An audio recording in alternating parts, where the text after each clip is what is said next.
Pronto. VK on the beat. Check. I'm in Toronto where you wanna get the city love. I'm from Toronto where you wanna get the city love. I'm in Toronto like we wanna get the city love. My city love me back for my city love. Welcome to episode 1093 of Toronto Mic'd. Proudly brought to you by Great Lakes Brewery, a fiercely independent craft brewery who believes in supporting communities, good times, and brewing amazing beer. Order online for free local home delivery in the GTA. StickerU.com. Create custom stickers, labels, tattoos, and decals for your home and your business. Palma Pasta. Enjoy the taste of fresh, homemade Italian pasta and entrees from Palma Pasta in Mississauga and Oakville. And that Electronic Products Recycling Association, committed to our planet's future, means properly recycling our electronics. Can you tell we haven't had this sponsor long? Recycling our electronics of the past. Ridley Funeral Home, pillars of the community since 1921. And Canna Cabana, the lowest prices on cannabis. Guaranteed. Over 100 stores across the country. Learn more at cannacabana.com. Today, making her Toronto Mic'd debut, is the host of CBC Radio's World Report, Marcia Young. Welcome, Marcia. Thank you very much. Nice to be here. Nice to have you here. I want to talk about your first name right off the top. Is that cool with you? And absolutely. And you read for a living. I heard you this morning. I'm going to play a clip. But like that, so brand new sponsor, and I'm very excited to announce a new sponsor, Electronic Products Recycling Association. But that's the first time I read that little tagline, and I realized I should have practiced it first. Like I couldn't have butchered it more. Committing to our planet's future means properly recycling our electronics of the past. I got to work on that one. Okay, so right off the top, your name is spelled like this. Well, all I hear all day long at school is how great Marcia is at this, or how wonderful Marcia did that. Marcia, Marcia, Marcia. Okay, so that's the spelling, Marcia. But as any good, CBC radio listener knows, I'm gonna put on a little jam for this. Young, gifted, and black. Oh, what a lovely, precious dream. You're Marcia. That's right. Okay. And this is Bob and Marcia. This is Young, Gifted, and Black. But this is another, this is an artist who spells their name like Marcia, but it's Marcia. So how many people come up to you and say, hi, Marcia? Like, do you get that a lot? Mostly people who don't know me. And mostly people who probably don't speak a second language that is not like Italian or French, or anybody who speaks Italian, French, or Portuguese, they know my name right away. Is it because it's like Maria? It's like Jennifer. It is the Jennifer of Jamaica. It is so common. Okay, so it's close to Maria, yeah, but it's Marcia. And so people who are Spanish know it right away. It's like that funny N, that gives you the sound doña or señora. Marcia is the same family of short sounds. And okay, so I'm going to fade down Young, Gifted, and Black. Which I love. I love that song so much. No, great jam. But we're going to stick with Marcia Griffiths here for a minute. Marcia Griffiths. Marcia. We'll get somebody have a drinking game. Drink some Great Lakes whenever I butcher that. So.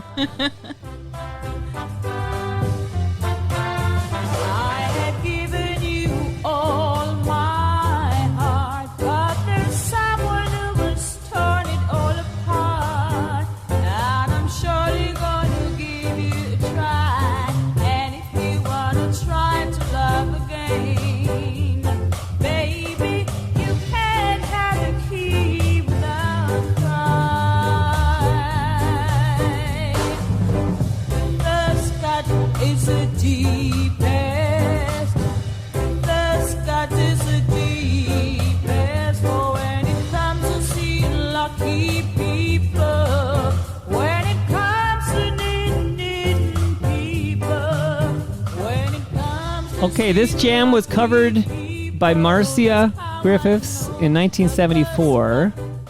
Do you know who recorded the original? this is a reggae was it? Not originally a reggae jam. But this See, I heard everything originally as a reggae jam. Okay, so this was originally a Cat Stevens jam, but when I was growing up, I always thought this was a Keith Hampshire jam, because growing up here in Toronto, Ontario, Canada, there was a cover of this jam from 1973 by Keith Hampshire, and that got all the airplay. Like so it's like I grew up thinking this is a Keith Hampshire song, but I suppose depending where you grew up in the world or what you were listening to, the cover version that you heard became the definitive. Like that is the version of First Cut is the deepest. Exactly. I love this song. Are you trying to butter me up here? This is all the music I love. She's got your name, so Well, okay. I am going to be asking you some music questions off the top before we get deep. But here are other prominent covers of First Cut is the Deepest. Okay, P.P. Arnold in 1967. I mentioned Keith Hampshire. Who's an FOTM. And you, by the way, Marcia, you're now a FOTM, friend of Toronto Mike, so welcome to the club. Thank you very much. Rod Stewart had a big hit with First Cut is the Deepest in 1977. A couple of artists I'm less familiar with here, Don Penn and Papa D. But then Sheryl Crow had a massive worldwide hit in 2003 with First Cut. So there you go. Lots of covers of First Cut is the Deepest. Oh my goodness. Her version is not the one that comes to mind. Like the Marcia Griffiths version, that's the one that, and other versions like it that I heard when I was a kid in Jamaica, different people singing that song. Mm-hmm. So you were born and raised in Jamaica. Actually, I'm a funny kind of immigrant. I was born in Toronto at Toronto Western Hospital and ended up in Jamaica because my mother was a new immigrant to Canada, and childcare was hard, and her relationship had broken up, and so I had to be taken care of by someone. So she sent me back to Jamaica to live with my grandparents. Okay, so you're born here, but you were, so at what age do you return to Toronto? I was about 6, and I didn't really speak the Queen's English. I spoke patois. And so I, end up in this Russian Jewish neighborhood with other immigrant kids who don't speak English because they speak Russian. Right. And so there we all are, I don't really speak English, having to learn English and really, really fast, and they're doing the same thing, and it was a very funny time. But you're back here, which is, I guess, is technically home since you're born here, and you're back here at the young age of 6. Yeah. And have you been here ever since? Yeah, pretty much. I mean, I used to go back and forth when I was a kid a lot more and stay with my grandparents, and that was really amazing because I felt like Jamaica had become home, and there were so many things that were familiar and so many things that I needed until I was definitely well into my teens. So it was great to go back and spend summers there. And jams like we listened to, it's funny, now it's stuck in my head because it's Marcia. Marcia. See, English being my only language, which I can barely handle on its own there. Marcia Griffiths. So is that your cup of tea? Because when I mentioned to you, like, scheduling this episode, I think I mentioned that, Friday was the drummer for the tea party. And your reply was, tea what? So, you're not listening to any tea party. I was kidding, kind of. I mean, you know what? I can't say that it's in rotation on my playlist. Right. Show me that playlist. You got that? I want to see it. Like, I'm always curious. Okay. And by the way, you can return. In fact, I hope we do at some point. You can return to kick out the jams. Like, people, their second appearance. So the first appearance, we're going to do the deep dive, A to Z, everything you want to know about Marcia Young. But you can return and kick out the jams, and we'll play your 10 favorite songs of all time and just talk music. Like, this is awesome. Oh my goodness, that would be so much fun. Okay, well, right now on my playlist, okay, I'm going to see the playlist, ladies and gentlemen. Okay. She's gone into her phone. First off, I had to cancel a certain green emblemed premium membership music player. I don't say names. I'm used to not saying names because I'm at CBC. Spotify. So now we're on the red emblemed with the music note. And so I've had to switch. So my playlist is not what I want to be. You don't say names because you've been on CBC Radio. I've been well trained at CBC. On this podcast, you can name names. Let's get the names in here. all the stuff. All right, so right now on the playlist that I have that I call the good stuff, I have That's a good name. yeah, Buju Banton, Billy Joel, Daryl Hall, John Oates, Elton John. What else do I have on here? Tiny Dancer, Elton John. That's at the top. I also have Lockdown by Coffee. Susanna by. No, it's okay. You can hold that to the mic. That's fine. We're kicking out the jams now. Okay, so that's that's your a sample. preview there, right. Sauti Soul and Yeah by Burna Boy. Let's see what else is on here. Any Super Cat on there? No, not on this one. Not on this one. I have a Swedish artist. Her name is Vagorna, and she's like this black Swedish woman who sings. Here, Let's I'll hear show you a some little sample. Vagorna. Okay.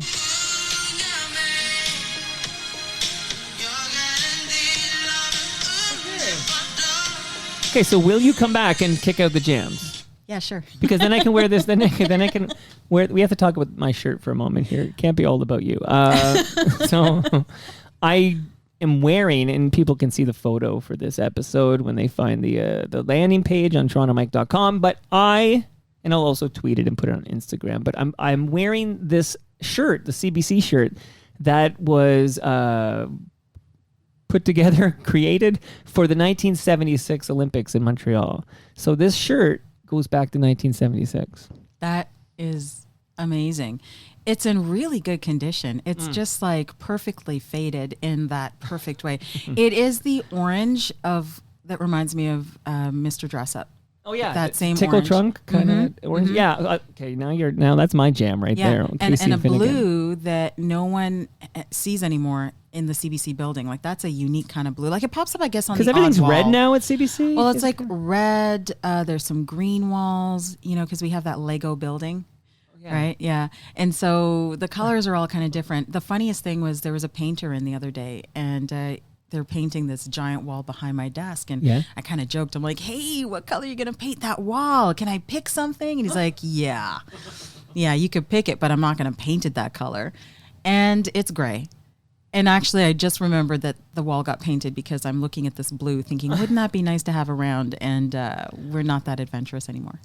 Well, that's a shame, In pin colors. They call this the exploding asshole for a reason. I think that's what I heard. Although, on CBC we'll say exploding pizza. I think. Exactly. Depends how people are feeling, really. But the last time I wore it, and I've only worn it a handful of times, but I wore it for Tom Harrington last summer. So I haven't worn it since. I think before that it was really special. Jill Deacon, I think I wore it for. Oh. And I don't even think I had this when Matt Galloway came over. So I think Diana Swain got it, but not too many people have got this. So I hope you're honored. I am honored and thrilled. It's a beautiful shirt. It's a really special shirt that needs occasions to be pulled out. This is a good one. You can't just wear this on a Sunday. Like you need to have this. It's just too much here. It's a lot, but it's in a lot in a good way. Can just before we get into things here, Marcia, I was well aware that Drake had this Canadian North Stars night at History, the club he co-owns, I guess. And by the way, funny coincidentally, I was at History for the first time to see Tea Party. So, and I'm not even like a big Tea Party. I mean, I like them enough, but anyway, I don't want to come across like some Tea Party groupie or something. But okay, so I was wondering aloud on Twitter why FOTM Mishi Me was not part of this Canadian North Stars, because it seemed like she was a glaring. Oh, unless she, you know what?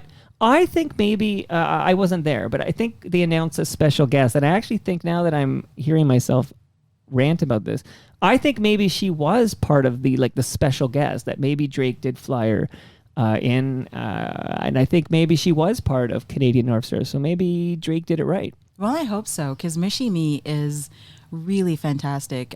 She was like a really big part of my understanding of music and women in Toronto breaking ground in the rap game, where it was really a lot of guys. Well, she was the first Canadian to get a U.S. record deal. That was a big, big deal. Like everyone at one point, I remember, I was on the outside of the scene looking in and hearing about everybody talking about going south to get deals. And then the weirdest thing ever, I met a group of rappers who came north to get our arts grants. It goes two-way street. It was like, wait a minute. They caught on to what was good up here. So, yeah. Yeah, no, I think she's great, and I think when I documented this, it was when she wasn't part of the lineup, because they put out a poster like, okay, here's the artists who are going to be there, and Maestro was there, and some great artists, Claire, and then she wasn't there, and I think I was like, where is she? But then I think I did see her post on Instagram that she was the special guest, or one of the special guests that Drake brought out. So that's good. I hope so. I gotta check and see. I gotta check her Instagram. I think I know. As I read it, I realized, I think she was like a special guest. She just wasn't on the poster, but I think she flew in as a special guest here. But well, okay. So we're gonna go back to your. We're gonna talk more music throughout, of course, but we're going to talk about your origin story when it comes to media, because I think and you'll tell me, but your debut in like mainstream media is the Fan 590. Is that right? Yeah. Okay, so we do have a lot of Fan 590 people on this program, because there's a lot of sports media people who come by.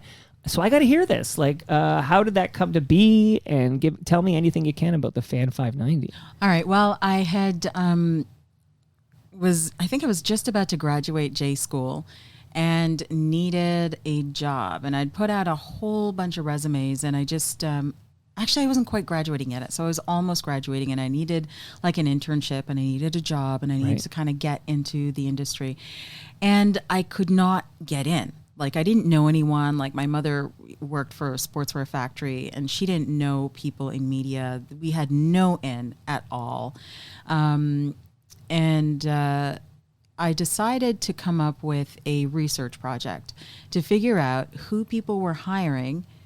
Like, what schools did they go to, and what kind of experience did they have when they hired them? So I made a list of all the places that I could potentially work, all kinds of radio stations and media companies and whatever.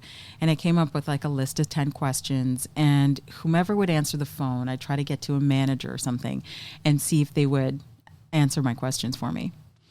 And so finally I got to the Fan 590, and I called up and I got some kind of a station manager. I can't even quite remember her name right now. Oh. And I went through and I was asking her all these questions. And she's like, oh, okay, so you're a journalism grad? I'm like, yeah, I am. And I found out that people hired a lot of people from Humber, by the way. Not where I went. So where did you go? Metropolitan.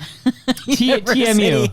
See, TMU was that's the Toronto Mike's universe. Okay, they stole that from me. So thank you very much. Okay, exactly. TMU. I liked it better as X University because me too. Yeah, because I'm thinking shout out to Lieve Fumka, but there are FOTMs who work there, and their signature line in email became X University, and I thought that was pretty cool. It's cool, but I bet it's a little taken, right? I think the X-Men took it. I don't know, but okay. So TMU. And so she says, "Hey, you know what? We need a receptionist. Can you come in and help us for a little while?" Okay. And so I said, okay, sure. I needed the job part was real. I needed a job. Yeah, because they were going to pay you money for that. Exactly. Okay. So I went in. Just making sure. Yeah, they did pay me money. It's not always a slam dunk. Like, I have a lot of people come in and like they were doing stuff and it was like part of some unpaid internship or something. Yeah, no, I got paid to be the receptionist, and I was just around, and I met all the guys who were there at the time, Spider Jones and Elliot Friedman, and a long list of people that would just come in. It was like a sports camp. Okay, for so now sportscasters. Let's not bury this lead here. Okay, so Spider Jones, who's an FOTM, and Elliot Friedman, who's an FOTM. But like, are we talking like, was Bob McCowan there? Yep. And John Derringer was there. Right. And it's morning show. Right. Mike Richards was there. Right. And I'm sure there are other people that... Like a Jimmy Lang, I would think. Yes, Jim Lang. Was working on that morning show. He's in Markham now, the region. Yeah. Okay. Yeah. So all of those people were there. Wow. And I was the receptionist and, taking mail. I don't think I ever made coffee, so I wasn't that kind of receptionist, which was good. Now...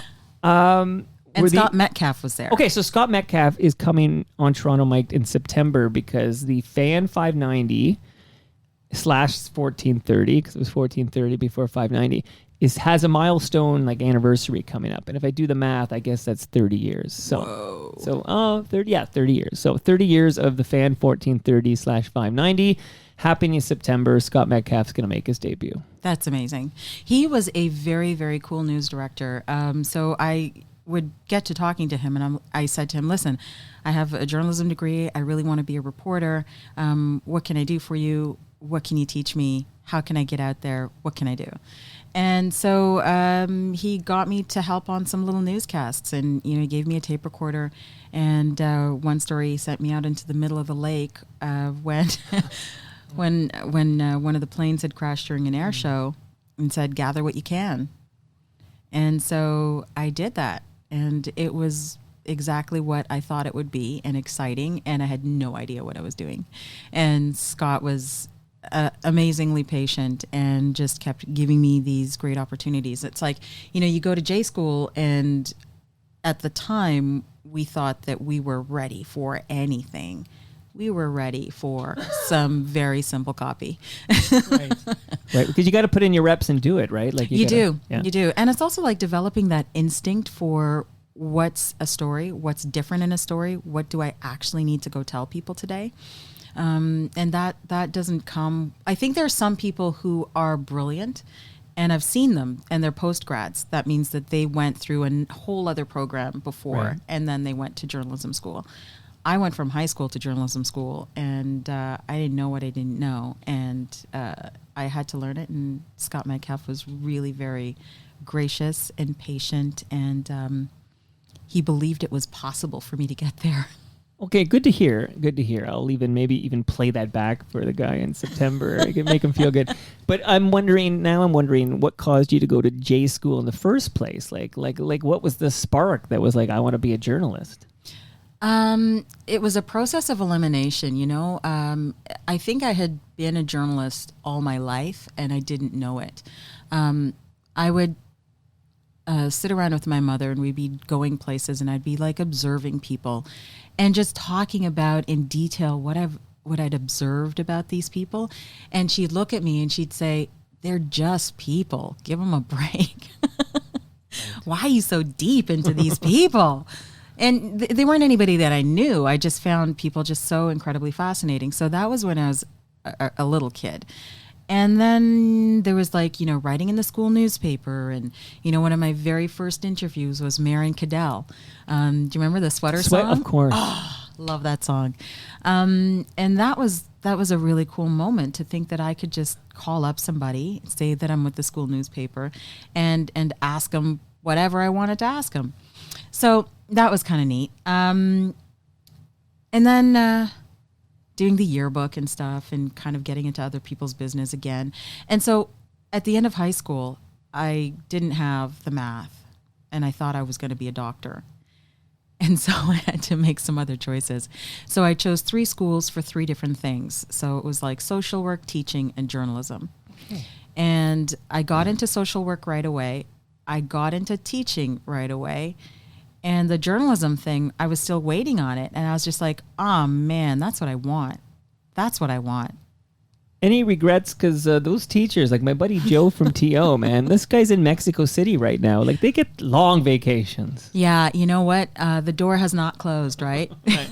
Well, you're still a very young woman. There's lots of time. But, judging by your accomplishments, it sounds like you probably made the right call. Yeah, I think so. And every now and again, I do get to stand in front of people and pretend to teach them something. And I realize that I did make the right call, because I don't have that bottomless patience and graciousness. Like, I could do it for an hour once a year.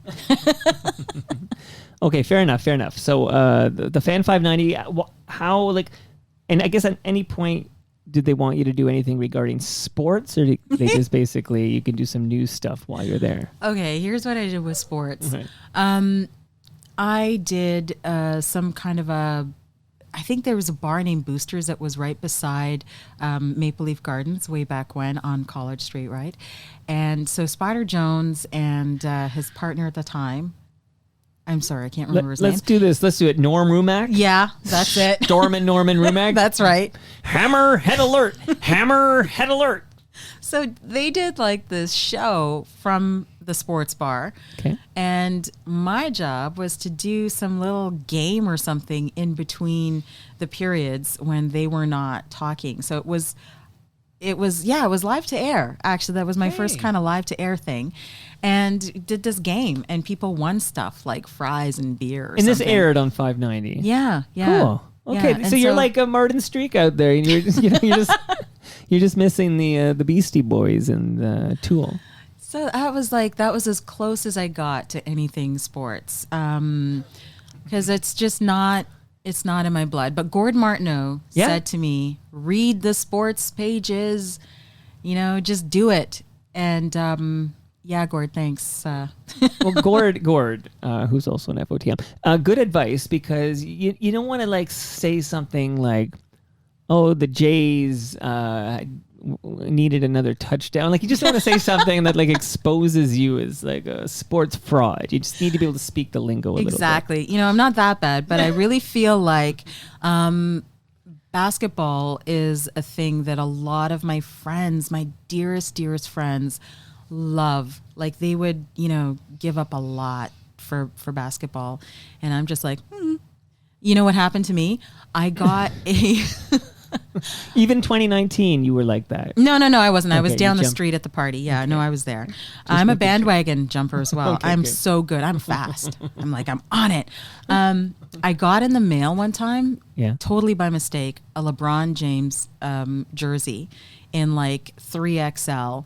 And it was like the maroon one. Is this a Cavaliers jersey? Yeah. So it's a total collector's maroon Cavalier jersey. And so I have it and I wear it with pride because I do like LeBron James, but do not ask me about his stats or whatever. I'm just like, King James. How many love rings him. does King James have? No! A lot? 4. No, 4, I believe. Two with Miami, one with Cleveland, and one with LA.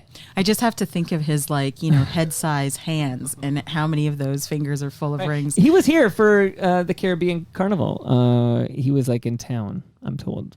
Anyway. Well, I missed him because I get up late once I go for my nap. So okay, so once we get you to CBC, I got lots of we're almost there. So so what's next for you after the Fan 590?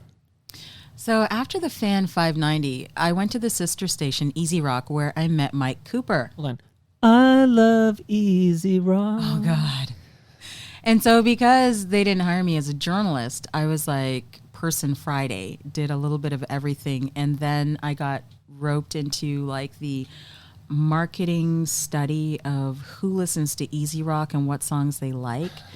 That was torture. But amazing information. Back in the day when you call up people on the phone, like just randomly, and ask them out of the phone book? Out of the phone. Well, they had a list. Okay, they had a list. Okay. And you ask them to listen to like 10 different songs and tell you how they feel about each of these songs. Okay. And so that has pretty much ended my ability to listen to easy listening music. So let's slow down here, because this is thoroughly exciting. First of all, was Mike Cooper good to you? Amazing. He was so funny. It's just like, he was just ridiculous, but so good. He's a legend, of course, in the Toronto radio. He just recently made his Toronto Mike debut, sitting in that very chair. And you go through his career, like he's got the whole 1050 chum. And then, and then he did this and that, including CKEY when that was the 590 station. But yeah, his big comeback starts at Easy Rock. And I think, I hope I got the name right, you'll tell me, Christine Cardoso was one of them. And Terry. Oh, no. Have I stumped you? Because I don't know that one. So I'm not a big Easy Rock guy. But I do know that Christine went on maternity leave. And then Erin Davis, I thought, was the one they brought in because she was let go from CHFI because Julie Adam made a mistake and then had to undo that at some point. But I don't know this Terry name. Not Terry Hart. She wasn't on the No, radio. not Terry Hart. Not Terry Hart. Oh, It was okay. Terry something else. And she was also a voiceover actor. So she kept really busy with that other part of her life. And she was pretty amazing. And I cannot for the life of me remember her last name. Okay, so you tell me more about these, like this, the Okay. type of music and everything, because I know when I think of Terry DeSario, no, Not it. Not When we her, hear not it, her. we're going to be like, oh, yeah. So this music was just like playing 10-second clips of Phil Collins had a big hit back then. It was like, 94-ish or so. And we played all like the top 10 hits of that time, asking people, how they feel about it. Would they listen to it? What do they prefer?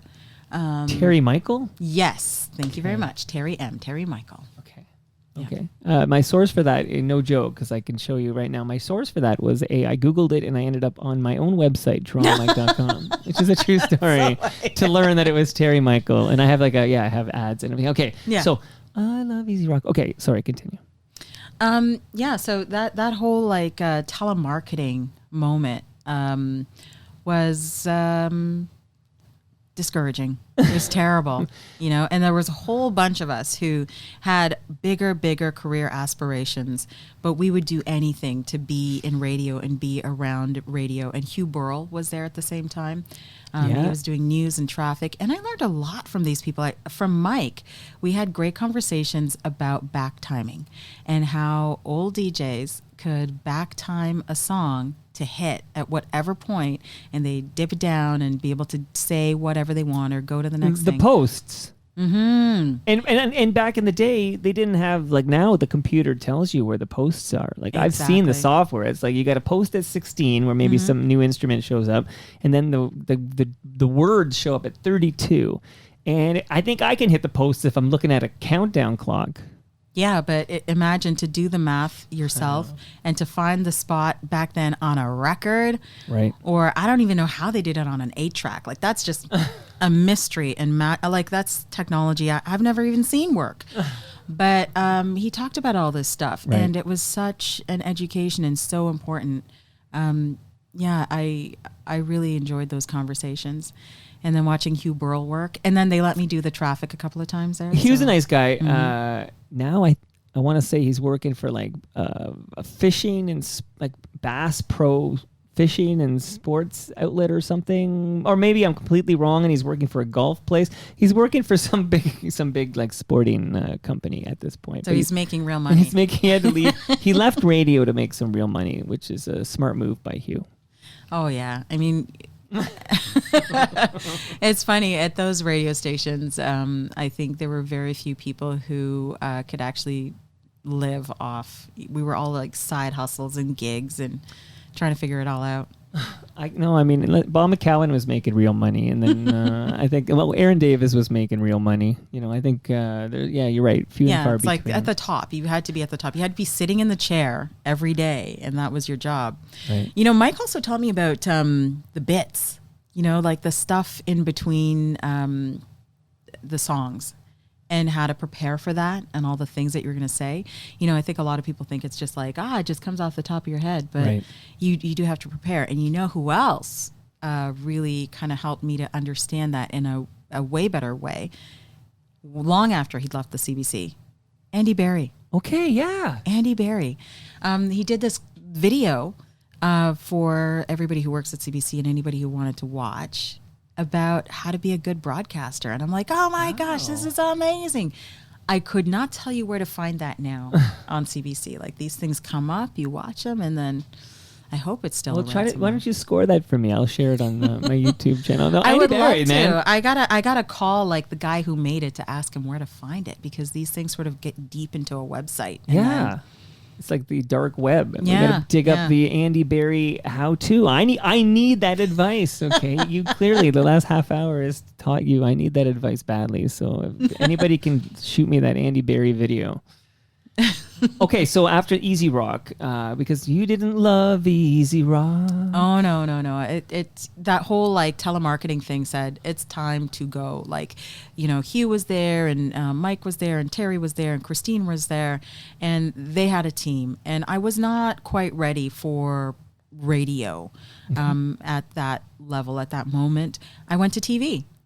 And I went over to Life Network, and they were doing this new thing, and I did that show with Erica M.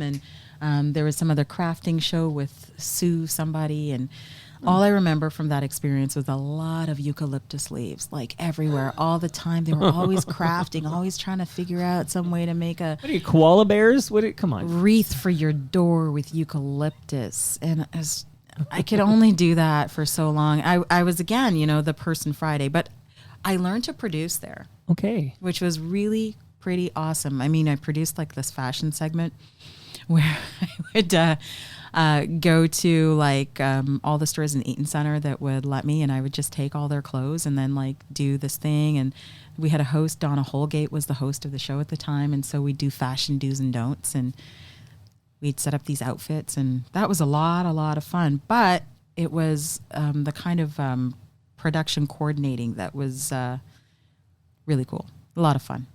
Yeah, it allowed you to hone your craft so you could bring it to the mothership, the sea. But okay, so is that your next stop after Life Network, is CBC? It is, because then I had met at Life Network Karen Gelbart, who had come to Life Network from CBC News.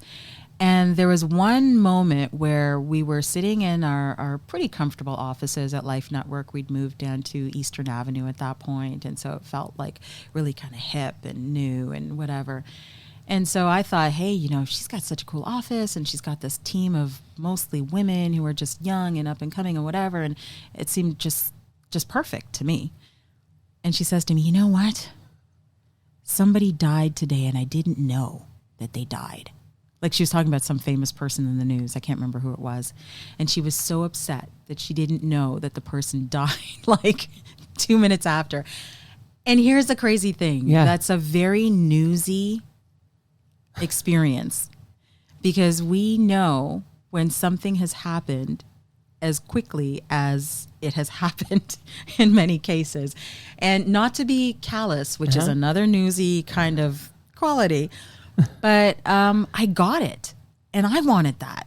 I wanted to know Like stuff. if someone famous dies, you want to be in a position where right away. I want to be TMZ.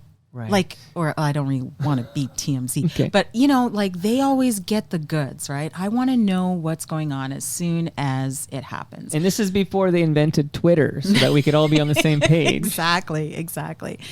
And so it was like that moment that she said that, it kind of sparked something. And I looked around and I said, I gotta go. Yeah, like I love Erica M and all this, but like Yeah. someone famous is gonna die, and I'm not gonna know about it for 90 minutes when my friend phones me and says, "Did you hear? Did you know?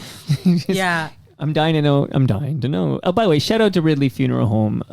Great local funeral services in this neck of the woods. Shout them out, okay? I think you do that on CBC. Shout out to Ridley Very good Funeral Home. segue. Very good. Andy Berry would like that. I still do listen to Metro Morning, but Andy Berry, I don't know how many years he hosted it, but I think when I started like my daily Metro Morning, Andy Berry had already moved over from 1010 and was the host over there. So shout out to Andy Berry if he's listening right now.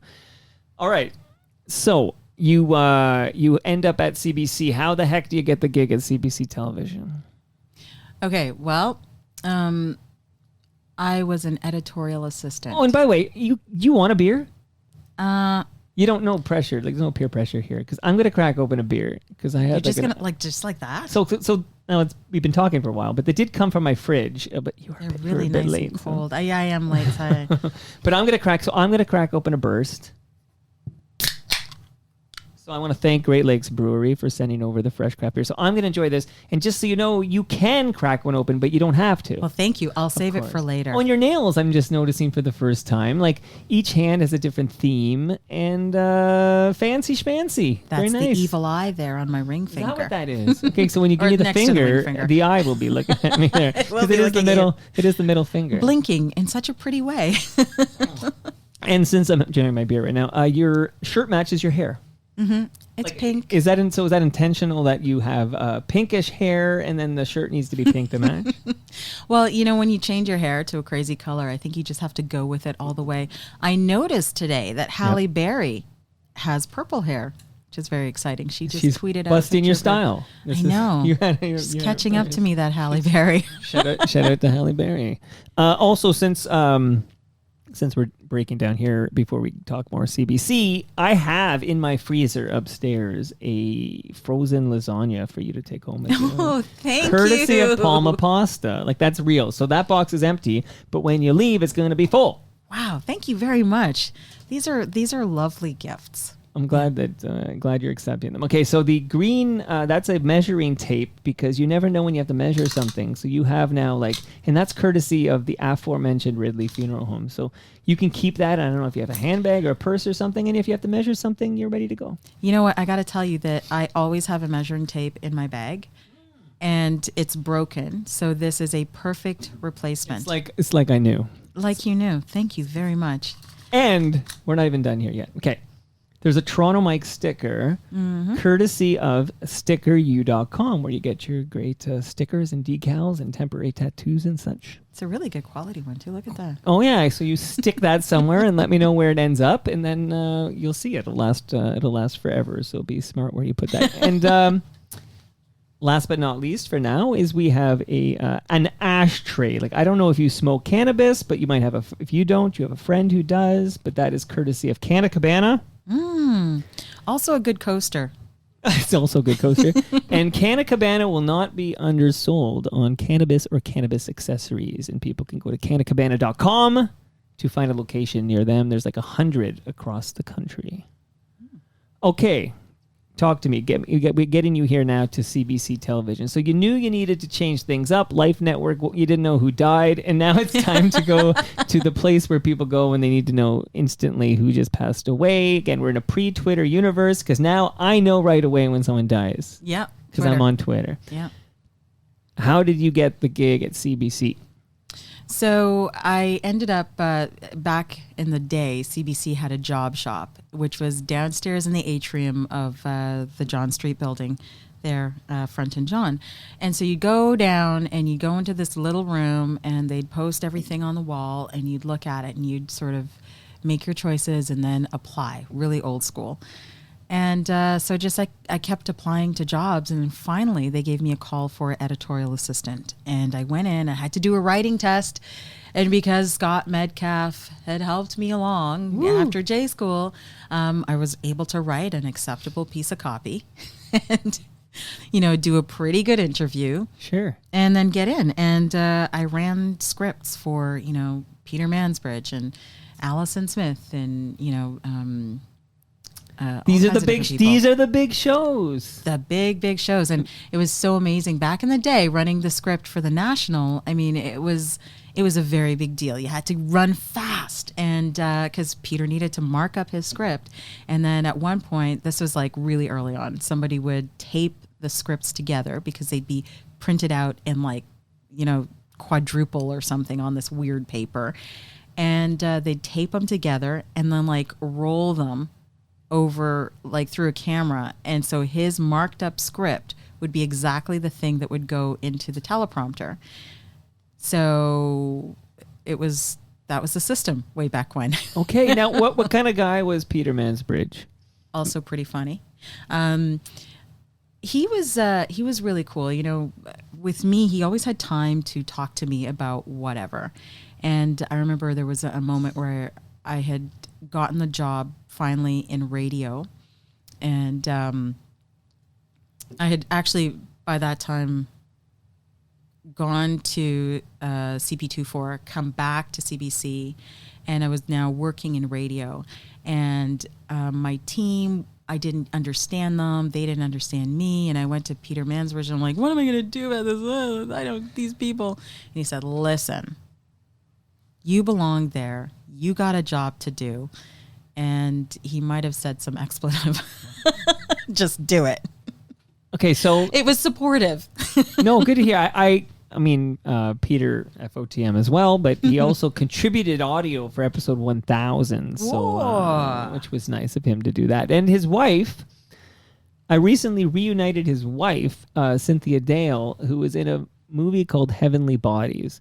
And in this movie, Heavenly Bodies, which was trying to be like a Flashdance thing in the mid 80s, I don't think it did that well, but her son in this movie is Stu Stone, who is a regular on Toronto Mike. He's here every month for Toast, and he used to be on Pandemic Fridays. So Stu Stone has become a very good friend. So I had Stu here for Toast, and I brought in Cynthia Dale via Zoom and surprised him. They hadn't talked since they filmed that damn movie in 1986 or something like that. So quite the moment for... Does she like surprises? She was in on it because we were surprising Stu, really. But yeah, she loved it. She loved it. And she has threatened that she's going to appear at TMLXX. So this will be my opportunity to tell all FOTMs listening and you, Marcia, that there is an event on September 1st from 6 to 9 p.m. at Great Lakes Brewery here in Southern Etobicoke.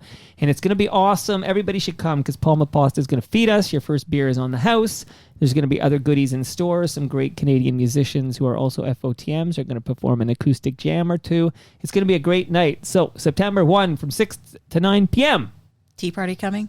Tea party will not be there, actually. We're going to do better than that. Come on. We're going to do better than that. All right. So that was interesting that you told us about the CP24 thing. So clearly you're not here from 1996 to now. It's not all CBC. No, it's not all CBC. So I did take a break. So I was editorial assisting, and then I got a chance to go out to Saskatchewan, and I was there for a year. And that was amazing because, until that point, I had never met any Indigenous people. They had never become part of my world. I made a couple of friends out there. I went out to some First Nations communities, and I was, spent a good amount of time just being there and understanding the issues, and really opened my eyes to a reality that I had never understood before. So Saskatchewan was amazing for that, and for farming as well, to understand, I had no idea what a pulse crop was. So it sounds like you had a Toronto-centric perspective. Okay, this is my words. I'm sensitive about that because, I know people in Saskatchewan, they're like, Toronto. Well, that's what I'm saying, Bill, but this moving to, Saskatchewan gives you a different perspective. I mean, a lot of Canada, sometimes I forget this, but this is Toronto Mike, so I feel it's a different story. But I'm allowed to be, I suppose. But I can be Toronto-centric. But you now are able to see there are Canadians that don't have the Toronto-centric perspective. Yeah. And, it gave me, I think, a really good idea about what our government is supposed to do and the kind of work that it needs to do, because we have all different issues. It's not about the financial capital. It's not about urbanization and density and, all the movers and shakers on Bay Street. They're the breadbasket and the cattle farmers and the people who are actually reaching around the world that we don't think of. We think of all the money stuff, but it is so significant, and it's really great to kind of recenter yourself, kind of like when you do it on your Google map, recenter. You're like, right. That's the button. I used to do that. Recenter, absolutely. Yeah. So I love that. So this was sort of good for you in order, really good. To improving you as a journalist.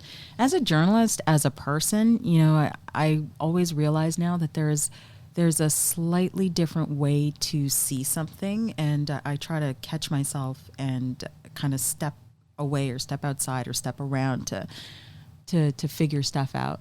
But you come back to Toronto. Okay, here's the thing. Yeah. I really love this city, and I love cities, so big cities, and I could probably live in almost any big city. Not BC though. I got a thing. I just can't. But now you're down to 2 cities in this country. There's only 2 big cities in this country that are not in BC. Montreal and Toronto. Yeah, right? Because you're not. Ottawa's not going to be big enough for you. You're right. So the Hammer's not going to handle. You can't. The Hammer's not going to be sufficient. No. So you're down to 2 cities. 2 cities. It's the variety and the way that people are mashed together that I just love. That I can walk down my street and see like, you know, a transgender guy playing Prince on the flute, or, you know, go grocery shopping. And that happens all in one block. Right. And it's so cool. Like I'm just that's a big city thing. a turn away from having my mind blown in some way or another, right? Whether it's like what people are doing with their lives, or fashion, or, you know, food. Yeah, I know. You sold me. You gonna stay? But I was Toronto Mike? born in Parkdale, so it's like Parkdale rocks. shout out to Parkdale here. And now you found me in New Toronto because that's where I've ended up here. But okay, so you come back to Toronto because the big city is calling. And unless you want to leave the country, which you can always do that, of course. But if you want to stay in the country, there's only two options for you. I've decided you're in Toronto or you're in Montreal. I wish I was in Montreal, but I'm not. I'm not in Montreal. My daughter is moving to Montreal, looking at the calendar right here, in less than 3 weeks. It's amazing. I envy her. You know what? If that was my daughter, I'd be moving with her. I'd become like Montreal Mic'd. Okay, you know what? Now you've got me thinking about it. I was thinking of biking there, but you have to. It takes 3 days or something to bike to Montreal. Like I'd have to like plan out where do I like sleep. Yeah, flying is much more comfortable. All right, you're not joining me. I was trying to talk. Imagine you and I on like a fun bike road trip to a bike trip to Montreal. We could do a fun bike trip to Islington Avenue, which is not far. You and I we'll go to the Humber Bay Bridge there in Yeah, in that's Mimico. perfect. I Shout could out do to that. Mimico. Okay. I could do that. All right. So I just want to point out that you returned to Toronto because City TV was calling. Yeah, so it was a great opportunity. I was at CBC at the time, and I just needed to do more. I'd come back from Saskatchewan, and you know, they took me back in my EA job, or producing and doing a whole bunch of different things. I worked for you know, did some reporting for CBC Toronto, but there was no place to call home just yet, and so I wanted to do more, and I knew I could do more, and I wanted to test myself, and so CP24 said, yeah, come on over. So I did. And to remind Torontonians, CP24 was a City TV property. It was. And you know what? The best parties happen there. I feel like I was... That's because of Moses. That was He's a because party of guy. Moses. He was a party guy, and it was the coolest place to be. I feel like I was at the tail end of that happening scene where, you know, there were different floors and you wanted to get onto the different floors where the hot people were, and all the big stars had come to the Much Music 299 Queen Street West. uh-huh. They had like the Much Music shows that would happen in the summertime that would take over the whole street. And then VAs. That's right. Yeah, right. Okay. And it was an event. So now I got questions. Okay. So you're in. You're so. Firstly, I'm trying to think of. So we're talking. What are we talking? Late '90s, early 2000s. Where are we here? So it's early 2000s. Okay. It's early 2000s, and this is my first like splashy private sector TV job. Actually, it's the only one that I really ever had because I went right back to the CBC after this, and I made my best friend there, Anne Marie Green.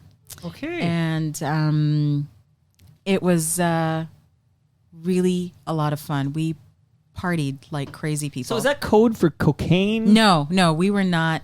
I'm sure other people did that, but I have not had such an experience. In fact, it was my goal to stay far away from it. I watched other people go through that, and I didn't know at the time what it was. It took me a couple of years before I put two and two together, and I wasn't there anymore because I just, like, everybody seemed to be having a really great time, and I thought, they're just all party animals. But yeah, It's a hell of a drug. I don't know this firsthand, I should point out, but I've been told it's a hell of a drug. But shit'll kill you.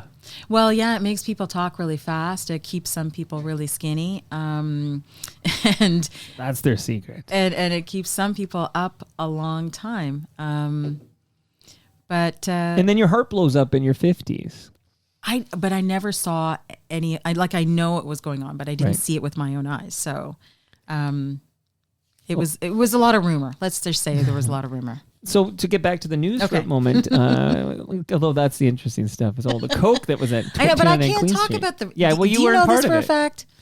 In the 80s, I know for a fact, of course. I mean, I've had Steve Anthony and Peter Gross and these people, John Yeah, Gallagher and yeah. the folks that will tell you straight up about the cocaine. You're talking about, early 2000s. I don't really know.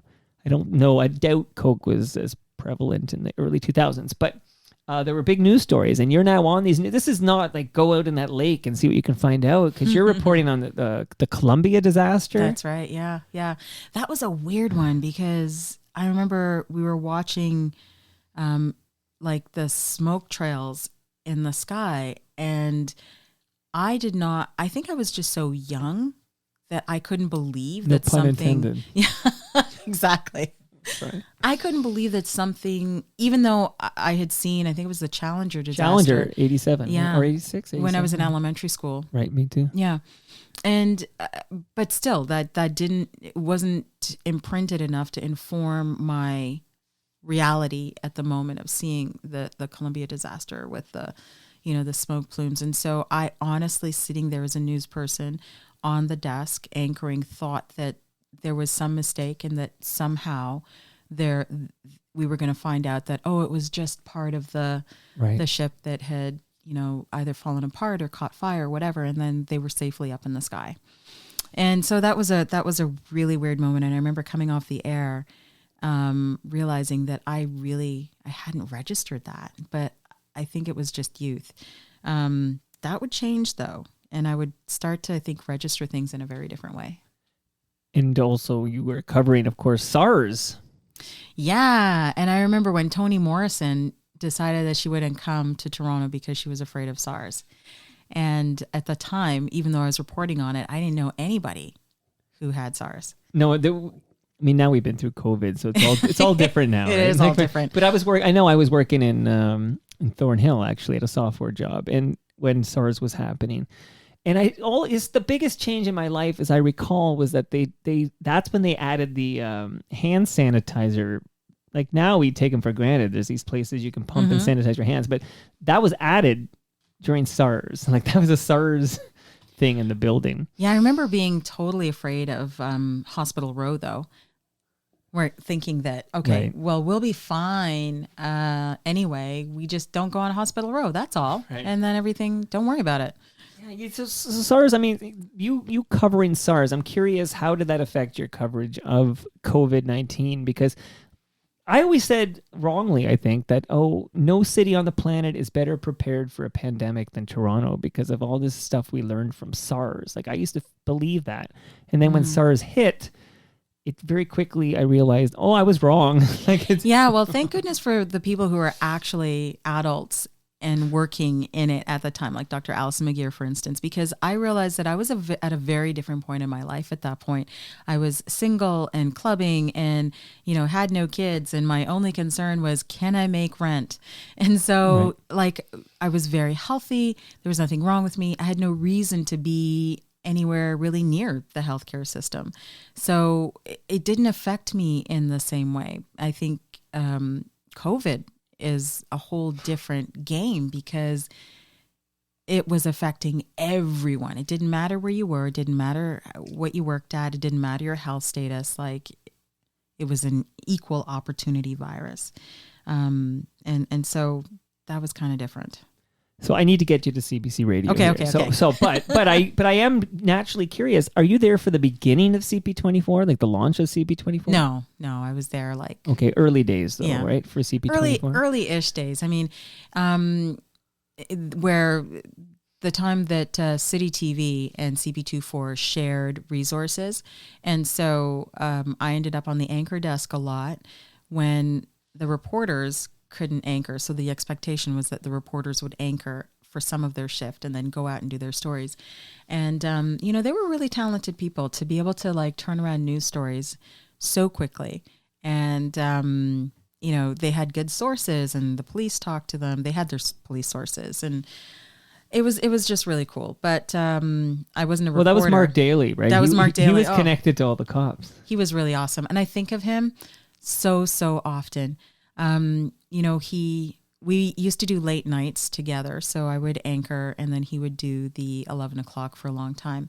And we'd have a lot of time to just chitty chat and he'd tell me all kinds of stories about being a cop way back when. Yeah. And one time he said to me, I think it was before the 11 o'clock news, and he was getting ready to go on. And I said, Mark, do you ever get nervous doing the news? Like, you've been doing this for so long.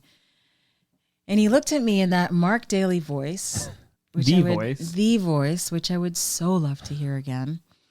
And he said, if you don't get butterflies in your stomach, you're doing something wrong. Wow. And he's totally right. Even on the days where it's like, it's the British Columbia edition of the newscast, and, not a lot has changed. There are moments where I remember that and be like, okay, you're really doing it. I hear nothing but exceptional things about that man. Like, I wish, obviously I wish I could have him on Toronto Mike right now, but just like a legend, like beloved. And I understand, because we did a special episode about him with, I had Ed Conroy from Retro Ontario over, and we did a special tribute to him. And he would get the calls from the cops, like before anyone else, would be like, okay, come to this scene, because whatever. So his connections made him a much better journalist. Yeah, I think so. And that is really so important. Anytime anyone has called me with a tip, it's been incredible, because you're connecting immediately with a community, and you're doing something immediately that a whole bunch of people care about. All right. Anyway. Well, I'm sorry for your loss. I'm sorry for, we lost him far too soon. That's a shame. Somebody pointed out that on the City News website, the only person who's no longer at City News but is still on the website is Mark Daly, because they kept him on the site. He'll be there for all eternity, I suppose, as a tribute. So tell me, my friend, about CBC Radio. So this is where you are today. So how do you make that switch from CP24 to CBC Radio in 2004? Well, CP24 started contracting, and they started not renewing contracts. So I just then at that point went back to what I thought of as home, CBC. And so I ended up at CBC Radio. Jamie Purdon, who was the executive producer at the time, thought it would be a good idea for me to do some radio. And so I thought I was probably just going to go to TV after. But no, I stayed there. I did the Dying Days of Canada at 5. That was a show that was ancient. Okay. And then they changed it over to The World This Hour. And initially, people called it The Noisy Show, because Peter Leo, another fantastic producer that left us far too soon as well, decided that radio, you needed to have sound on radio. Imagine that. And so he brought the sounds from all over the world, and wherever we could get sound from whatever news source, we were using it. Yeah, very cool. Now, the World Report. So the World This Hour. Okay, so what I have here is a clip here. So it's actually from today, I believe. Okay, so, this is World Report then. World Report, yeah. Let's listen here. It's only a few seconds, because you throw to Dominic Velitis here. Okay. This is World Report. Good morning from CBC News. I'm Marcia Young. Egypt has reportedly brokered a truce between Israel and Palestinian militants. Sources say the ceasefire will go into effect later today. This comes as fighting dragged into a third day in the region. The CBC's Dominic Velitis has the latest.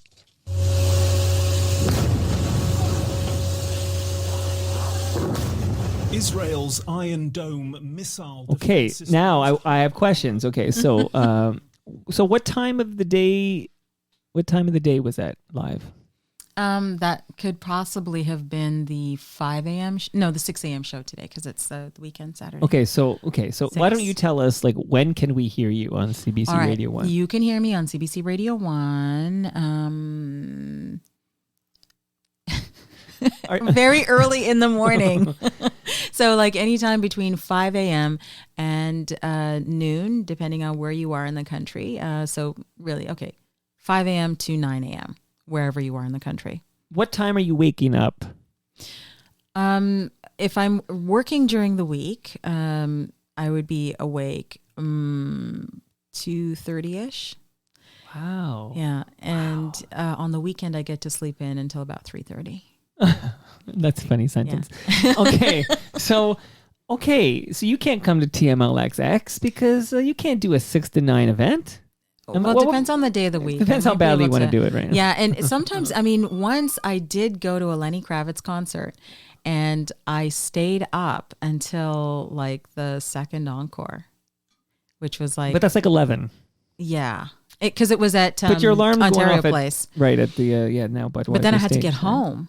Right. And so so that was a real sacrifice. so but I guess totally worth where it. I'm going here is like, how do you have a vibrant social life? Like if all the fun events happen when it gets dark outside.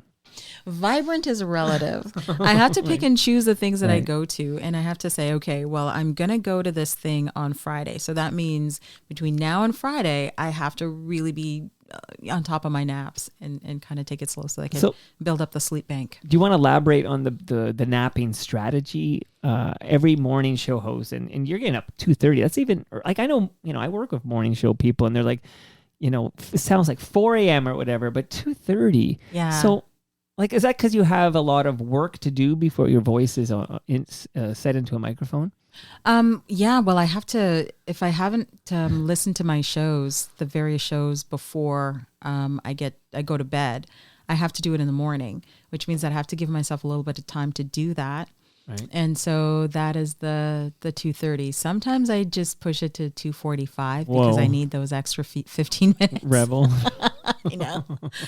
And I also try to take a taxi to work so that I could read the news and get on top of stuff in just a little bit more time. Right. But I often have been known to ride my bike, which is fantastic. But you got to stick to that but 2:30. You can't read on your bike. No, you cannot. Well, at that time of day, you probably could. Like, there's nothing to hit. Probably. Nah, you know what? We have potholes. In this part of the city where you are, you don't have as many potholes. Well, what part of the city are you talking about? Because what neighborhood? Queen West. I'm talking about Queen West. Lots of potholes? Lots of potholes. It's really bad there. It's like there are divots in the road that for a biker at like 3 a.m. or 4 a.m. Oh, yeah. It's scary, too, because you're kind news. of relaxed on the handlebars. And then when you do surprisingly hit one of those, it's like, yeah, you could fall off your bike. Or whatever, yeah. So I actually try not to be that relaxed on the handlebars just for that. Yeah. Okay, I feel your pain there. Absolutely. I broke my wrist in March 2020. That's now a couple years ago, but I've had some bike crashes. Okay, but I do a lot. All right, now, what time do you arrive at CBC? So I have to be sitting at my desk at either 4 or 5 a.m., depending, or a little bit earlier. If I haven't read everything, I have to be earlier. Yeah. Wow. Okay. So, and what time are you done for the day? Like, I usually walk out of there anytime between like 12:30 and 1-ish. that's actually a long day. I mean, Well, it's a 4-day work week, so that's right. Okay, we got to do the math on that one. Okay. yeah. So don't do the math. Wait a minute here. My tax dollars. Exactly right. What's going on? You must get that a lot. Like people feel like they're your boss because we support the CBC. But you know what it is? I feel like I work a lot and all the time because I really love what I do, and I feel like I'm actually just doing the thing that is pretty natural for my personality. So I'm always reading. I'm always sort of working. I'm always collecting information. I'm always sort of like emailing somebody something. So I never quite turn off. And that seems to be okay right now because it's kind of like my personality. Yeah, like I hope it's okay. There's some therapist listening going, oh my gosh, you better turn off. that's not healthy. But you go on vacations? It's a staycation. Ever since the pandemic began, we haven't really been very many places.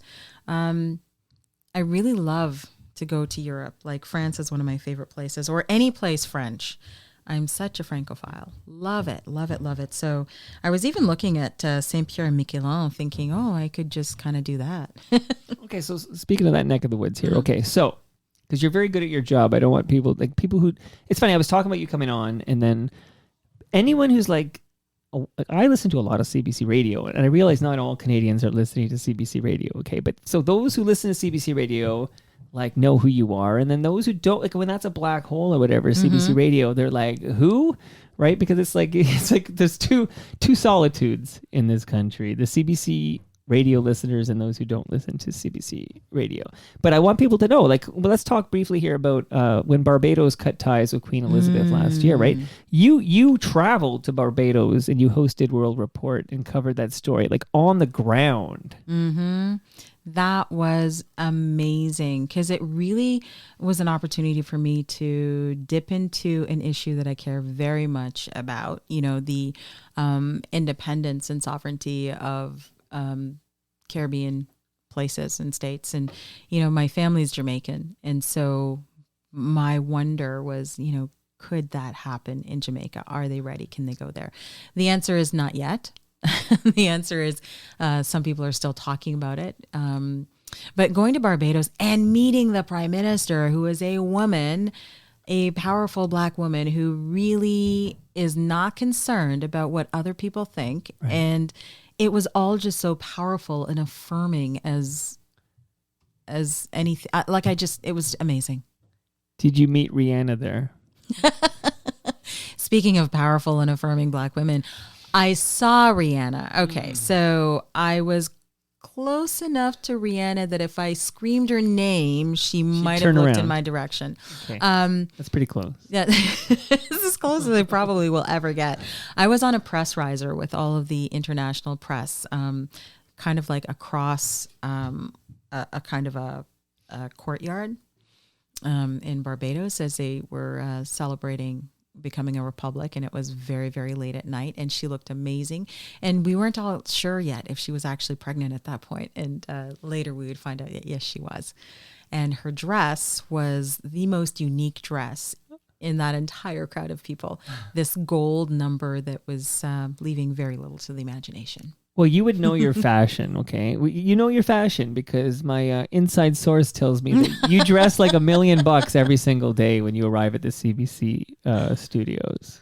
Oh my goodness. I do love fashion. You know what? Lorna Jackson was another amazing CBC host who was also an incredible dresser. And her jewelry, like wherever she traveled in the world, she was buying something, an outfit, or just... She looked like Broadway every single time she came. And that inspired you? It did. Because she said to me, you know, you dress for the radio. Like you dress how you want to feel. This is an occasion to be here behind the mic. And if you are wearing pajamas, you will sound like you're wearing pajamas. And and I totally believed her. And so many of the women that I've seen at CBC who did radio, especially when I first started, had that philosophy, and I totally believe it. Well, let me know if you want to borrow this shirt because I would lend it to you, just so you know. But and also like radio hosts, like it's amazing. Like what you said there makes complete sense because I'm sure there are radio hosts that it's jeans and a t-shirt, right? I think if you are kind of dressed down on the radio, maybe you have to work a little bit harder to kind of do it. But I do know some people who sounded pretty good all the time, and I know what they wore. Right. They're wearing I'm not even going to name any names, but... Oh, wow. What was Tom Harrington wearing? Just kidding, he actually always looks really good. Of course. I just realized what I'm doing wrong on Toronto Mike. I got to dress better for this program. Dress for the radio. Dress for the radio. Okay. Now, this, the reports from Barbados, and not a lot of countries are covering that on the ground, right? Like having am I wrong there? I would.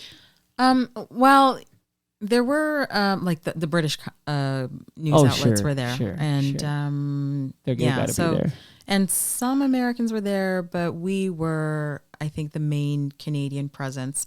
I think some other networks were there doing other long form stuff, but in terms of like the immediacy of covering the story, and it was really important to me because I feel that CBC has not necessarily reached the Black audience in a way that they could, and in a way that I would really like to see. I mean, we're doing it, and it's a process, but it involves telling stories that Black communities care about, whether that is African Black communities, Caribbean Black communities, or wherever, they're Black communities all over the world, wherever they come from, tell the stories that matter to them. And this was one moment where we could do that. And I felt like we had to do that because it mattered to so many people who are from countries within the Commonwealth who have issues with, the monarchy and this whole idea of decolonization. And there's this moment in the last few years where people are really starting to think about how they have not freed themselves from that Bob Marley line. That free yourself from inner slavery. None but ourselves can free our minds, which I think Mia Motley quoted, the Prime Minister of Barbados quoted Bob Marley as well. And so for me, it was also part of that. Like, how are we freeing our minds? Instead of asking for space at the table, push your way through. It's time. Like, don't ask for people to budge. Like, it's time to kind of do our own thing and step into ourselves. What's an RTDNA? That would be my awards. So what is it actually? Like, is it a trophy? It's a really beautiful award. It's like an Oscar. I'm just trying to visualize it. Okay. No, it's a glass, kind of a glass. Okay. Shelfy looking, like a crystal kind of looking thing, or no? It's very modern. Okay. It's a modern sort of like a piece of glass on top of a square piece of glass. So a rectangular piece of glass on top of a square piece of glass, and together they make this lovely shelf square-like object that is really nice to look at, and you can see through it. And it says your name. No, it doesn't say your name. Does it say your name? Somebody took mine away the other day. They're well, I was traveling where around it the is. building. They're traveling around the building. My producer, Helen, says it's fine. Don't worry about Like, it. you have to share it? You have to share it. I guess I do, but So it's not like in your bathroom right now. no. I leave it at work and I leave it on the desk. So Okay. we actually, with World Report, I've received probably 3, potentially 4, and they're all. You're not sure? I'm not sure because I'm. You'd think you'd know, like that would be something you'd know. I Well, got 3 okay, of these. I'm gonna say I think it's 4 because. Is it because and you're not then- sure how much you were involved in that particular news story? No, because I've won a couple, like more than a couple. Right. With World This Hour, we won one for Right. Best Sound. So when you win for Best Sound, it's not the same as winning for like an actual story that you So did. let's- I mean, it's still amazing. I don't want to bury get the me lead wrong. here, and I know how to spell lead. It's LEDE. Okay, because That's a lot really of people good. think Some it's people LEAD. debate. Yeah, I I know know. what it is. I Okay, know. yeah. So don't bury the lead here. That you did win. You took home the 2 RTN-DNA, which I want to know what that stands for, by the way, for the breaking news coverage of Barbados, which we were just talking about, becoming a republic, and the death of Prince Philip. Yeah, that was a crazy moment. I love doing that.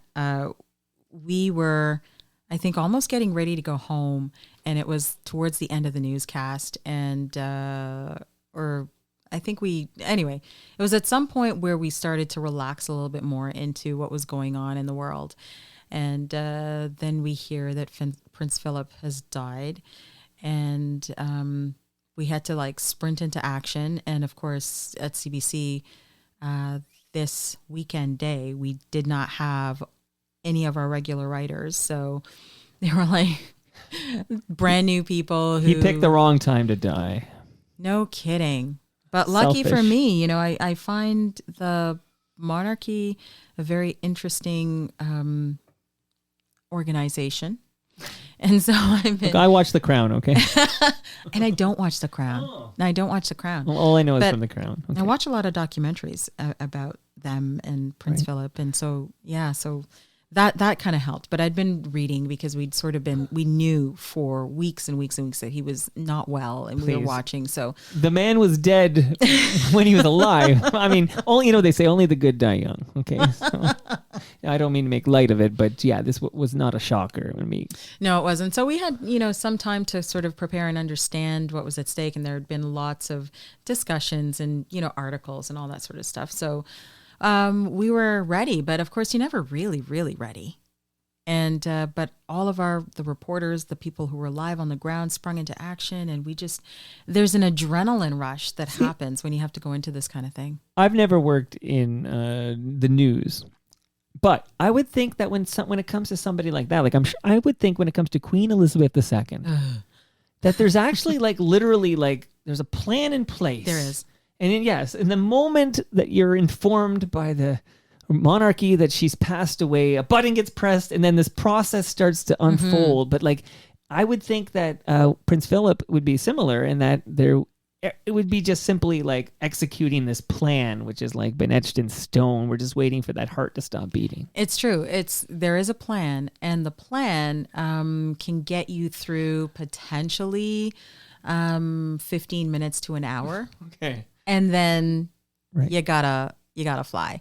And even in between, within that time that is planned, there is still a lot of room for error. And at that point, like, you're talking to people about something that they may or may not care about, but it's happening and it's live and it has implications. And so it's like, it's go time. It's go time. Okay, so if you checked your phone lately, is the Queen still with us? That one's coming. That's coming. I know. Don't even do that. You know what? Well, when you're napping, I seriously, because you wake up at 2:30 in the morning. Okay, so I know I asked you about the napping strategy, and I don't think we ever got the answer. But so you do your day. There's a nap. There's a nap. So when I'm really I really try to be good today and get home right away and jump right into bed. Okay. And is there blackout curtains? Yeah, I have blackout curtains. Is there a white noise machine? Nope. You don't need that. Okay. I think that I kind of run such a sleep deficit that I can fall asleep probably in about 8 minutes. Okay, I think I could beat that, but yes, okay. But only if I do my bike ride. Okay. Yeah, and so I fall asleep right away. I set my alarm, but I think it was going for like a few minutes because I generally don't have to wake up for my afternoon nap until my body says, okay, it's time to get up. But I had to get up to chat with you a little bit. I made you get up. And again, you were late, but I forgive you. Yeah, thank you. I want to make sure you know that. You're still getting your lasagna. Oh, good, because I like lasagna. But if you're napping and the Queen dies during the nap, there's no bat phone or whatever. No, that is not my business. No. If I am napping, that means that I'm probably off, and it will be somebody else's turn to go through that adrenaline rush and wonder how they got through the day. What's the biggest news story you ever woke up from a nap to find out? Oh my gosh! Like, oh wow, this happened. Wow, work to do. Maybe you don't have one off the top of your head. No, I don't have one off the top of my head. But you know what? I think in the morning, sometimes if I've had a late night and I've gone to bed, say and a late night meaning like 9:30 p.m. Yeah, exactly. Or sometimes even 10. Wow. It's really late. Wow. And I'll wake up this Gaza story with Israel. Yeah. The big lead story right now. Yeah, the big lead story right now. I think I went to bed on Thursday night and I woke up on Friday morning and I'm like, what? And so there are those moments. Or again, if somebody dies overnight or somebody dies at and it's on the national 9 or 10, right? I'll wake up in the morning and be like, really? Yeah. Like, I think Betty White was a surprise. Yeah. You think you were surprised? Imagine you had her on the cover of your magazine celebrating her 100th birthday. Yeah. So they were surprised too. Yeah, you can't count those chickens till they hatch. Okay. So, we're winding down here. You're doing amazing here. Can you speak about the day that Joe Biden won the Electoral College, which I think was 4 days after the vote? You know what? I can only remember, you'd have to ask me 2 days after that happened. I think there's something that happens with going on adrenaline like that, where you're doing a thing. And the thing about being a journalist is that you know something intensely for a very short period of time. Mm-hmm. And then it's like it never happened. So it's like when it's over, you can delete that from your memory. Like you don't need that, retain that anymore. It's on. Yeah, I'm like a bad phone. It's not sometimes like if a guest is coming over and sometimes I'll do my homework, and for a period of time I am the world's foremost expert on this human being. Like I know more about them than they know about themselves. And then we'll record, but I got another one tomorrow, and I'll start prepping for that one, and I will know nothing about that previous person. I used to be the world's foremost expert. It's so crazy, So what I do remember is the feeling of other people feeling very relieved, of those results and of sort of watching and but you hosted a live special on CBC Radio, and this is not again. Metro Morning and Here and Now are the Toronto shows, but we're talking the Canada shows, right? So they're hearing you in Prince Edward Island. Mm-hmm. Where I've worked. That was a lot of fun. You worked in Prince Edward Island. I did. Not according to my notes. Oh no, I did. I really did. I worked there. I did their Main Street show for like a few weeks. Main Street. And I got to try all kinds of crazy stuff there. We did cooking on the radio, which I thought was so much fun. And that's the place where I discovered that I could never make lobster on my own. Okay. So you're always learning about yourself. Did you eat cow's ice cream when you were in PEI? I probably did. I'm Probably a really did. big ice A lot of cream fan. cow's ice cream in PEI. Okay. I've only been there once, but I'm now the foremost authority on all things Prince Edward Island. Okay. So you did a great job on the CBC radio show when Biden won the Electoral College after the mail-in stuff. So I have a very serious question to ask you, but first I'm going to ask about Neil Coxall. Did I say her name wrong too? I always hear it, Neil Coxall. Can you say it for me? It's more like Coxall, Neil Coxall. Coxall. Yeah, Coxall. Okay. Yeah. She's okay. So she's going to host As It Happens. Okay. So here's the big question. She was at World Report, right? Monday to Thursday hosting it. And now As It Happens. Okay. Will you be moving off weekends now that Neil is moving to host As It Happens? I don't know. Is that true? You don't know? I really don't know. I really don't know. Other people seem to know. Other people think that it would be a great idea. Other people would Well, what do you want? Tell me what you want, because I'll make that happen. Can you? Oh my gosh. I know people. Do you know people? Okay. All right. I don't know. It's kind of funny. I have to say that I've worked weekends for a really, really long time, and it's a whole different vibe. And I don't know. I'd be happy to move over for sure, because then I'd just be in sync with the rest of the world. But I have to say that being out of sync with the rest of the world has given me some pretty fantastic opportunities. So you're hedging your bets. I'm hedging my bets. Go big or go home. Okay. So you mentioned earlier about CBC. Okay, I don't want to put words in your mouth. How did you put it? Producing stories that matter to Black Canadians. Yeah. Is that how you worded it? Okay. So when you joined the CBC, there were Black people on air, but there was no one, I don't think anyone like any of the bosses were people of color. No. Oh my gosh, no. They were all white men. Right. Oh, wait. And there was Cynthia Kinch.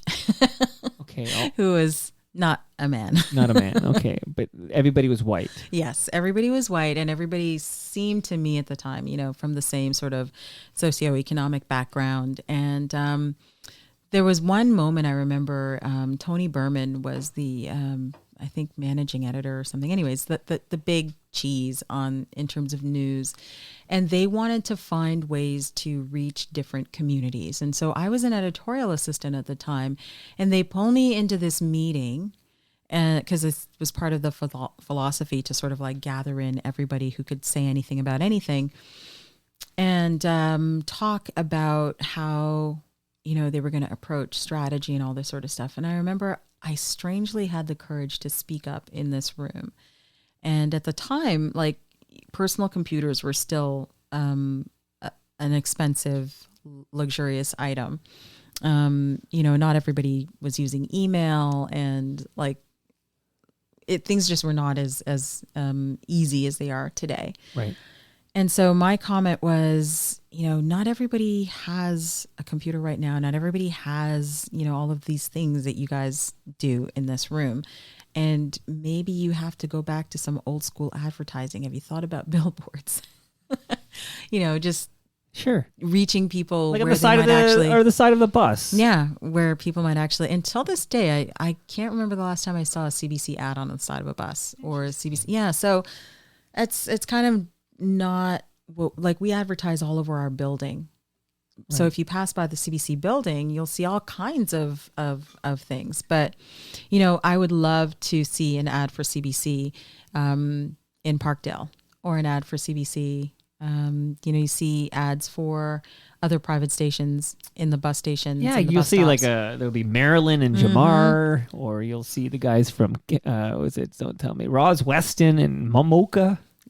All of those people, but you don't see CBC people, especially in the places, in the communities where And I've always thought that that would make a difference, and so that people know. Like this young black boy came up to me someplace and he was like, "So you work at CBC Radio? Do people still listen to the radio?" I'm like, "Yeah, they do, but I know you don't." And why?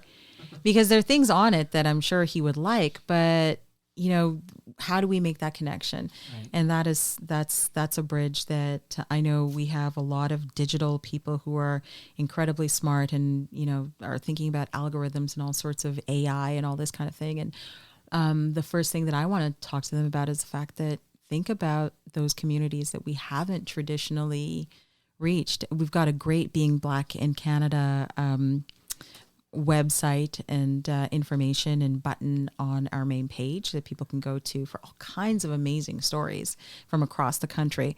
But there's more. There's got to be more. And the management being a bunch of white people, that's changed.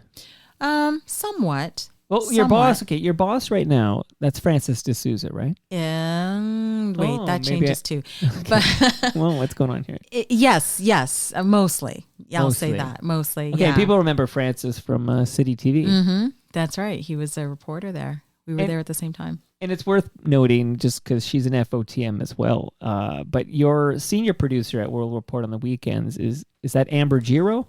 Garo. Is it? I called her Giro. She didn't correct me. Giro? Okay. I never, ever say her last name. Ever, never. Amber, yes. And she's pretty cool. And so that has been a wonderful experience to work with her. It's, we used to take pictures when there were like more than 2 black people on World Report. Okay, but theoretically, there could be a day when World Report is hosted, written, and produced entirely by women of color. That has happened. Like, that's a huge shift. That is a huge shift. And I'm not saying we fixed all the problems, but we are making progress. But it's still on those days when it happens, I think we all notice. And it happens. I mean, today, my technical producer is a woman of color.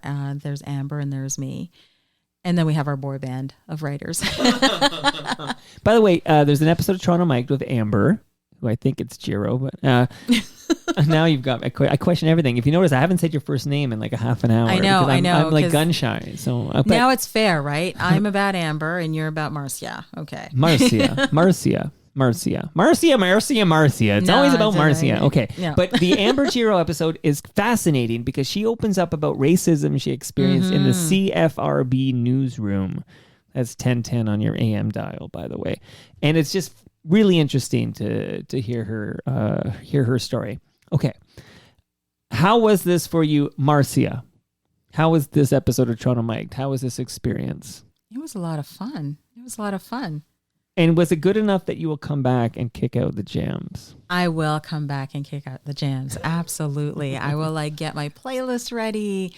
And yes. On a Sunday morning, which is this morning, wait, I played a clip of you actually, but when World Report's airing on CBC Radio 1 on a Sunday morning, what are we talking about? How many people might tune in and hear your voice on that program?